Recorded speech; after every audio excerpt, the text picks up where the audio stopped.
reações químicas.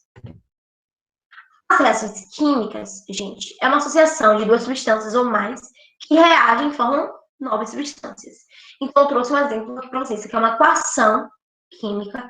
Meu Deus, para a gente vai falar sobre matemática, ele é muito simples, gente. Não vamos dificultar, não. Ele é simples, simples, simples. Olha aqui, nós temos, então, duas moléculas de hidrogênio. Eu coloquei aqui, tá vendo? Duas moléculas de hidrogênio. Temos aqui duas e aqui temos mais duas de hidrogênio. E nós temos duas moléculas de oxigênio. São dois elementos distintos, o hidrogênio e o oxigênio. Mas quando eles reagem, eles formam água, tá?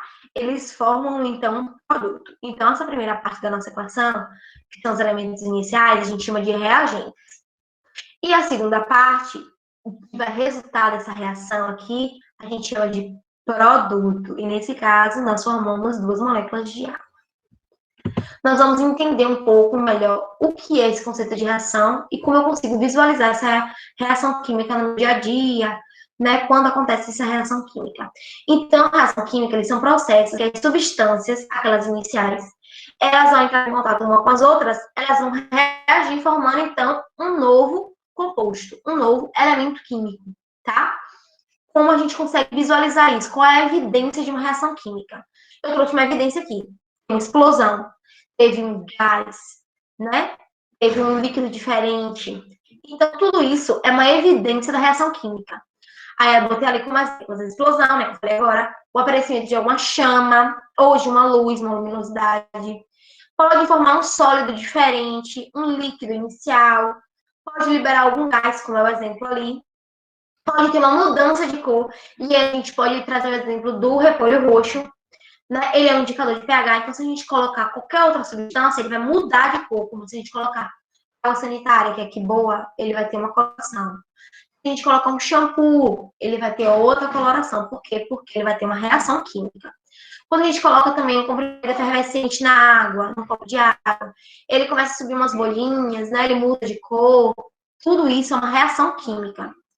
E aí pode ter uma alteração também na estrutura do material, como amolecer ou endurecer. Então, temos um ferro, por exemplo, liso, uma estrutura lisa. Se a gente deixar ele lá na nossa temperatura ambiente, ao correr dos anos, vai enferrujar. Então, vai ter uma reação química e vai mudar, vai alterar aquela textura do material, certo? Tudo na nossa vida temos leis, temos um balanceamento. Tudo tem uma ordem, certo? Na vida tudo tem uma ordem, nada se perde, né? Então, nós trouxemos as leis do balanceamento das equações. Nós temos a lei da conservação das massas, que é de Lavoisier, e nós temos a lei das das proporções definidas, que é a de Proust. Na primeira lei, é a lei da conservação das massas de Lavoisier, aqui. E o que ele acreditava? Ele fez diversos experimentos, e o que ele pôde comprovar com seus experimentos? Que em um ambiente fechado, a soma das massas dos reagentes é igual à soma das massas do produto obtido. Prova, não estou entendendo o que a senhora está falando. Então, foca comigo nessa primeira imagem aqui. Tá vendo aqui de amarelo? É o oxigênio. Quando você for olhar na tabela periódica, o número que está embaixo da tabela periódica, que é o número da massa atômica dele, é 16 gramas. Tá aqui, ó, 16.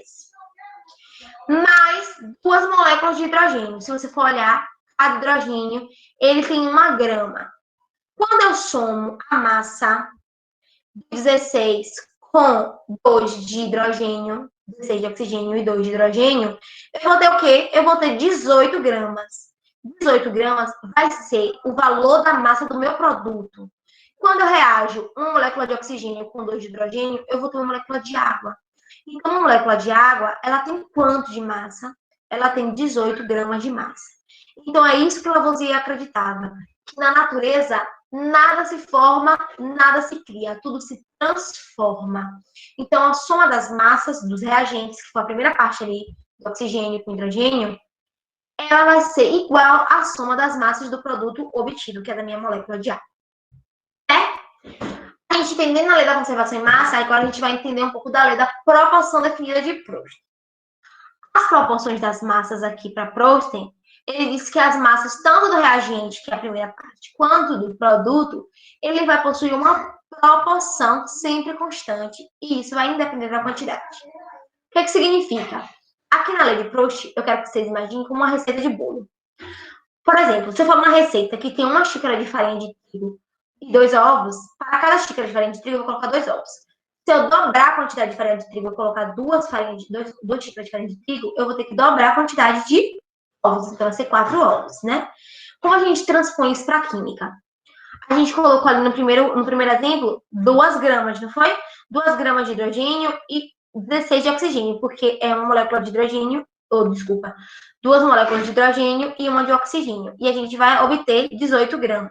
Foi isso que Lavoisier disse. Mas para Proust, uma proporção, vai ter uma proporção. Se eu dobrar a quantidade de hidrogênios para 4 hidrogênios, e eu dobrar a quantidade de hidrogênio, ou seja, vamos ter 2 moléculas de hidrogênio, vai ter 32 gramas, se eu somar, vai dar 36 gramas. Então, a proporção aqui ela é constante, tá? E isso vai depender da quantidade do seu elemento químico. Entenderam? Espero que vocês tenham entendido a aula de hoje. É isso.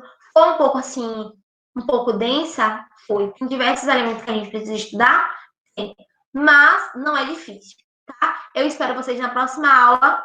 Um grande beijo. Tchau, tchau.